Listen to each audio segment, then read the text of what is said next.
Yan ang ano namin dito, yung heritage ng Winnipeg.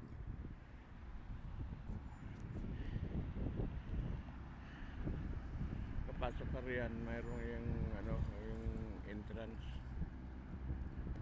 Kung gusto mong magpakasal, pwede rin riyan. May natutulog na ano, yung mga nakadroga yan eh. Mga homeless. Yun o. Kawa na rin. Ewan ko kung may pagkain pa yan. Umikot lang kasi ako sa downtown. Dito lang ako dumadaan sa mga biking area. Bike lane. Ang ganda. Sarap sa pakiramdam pag nakabike.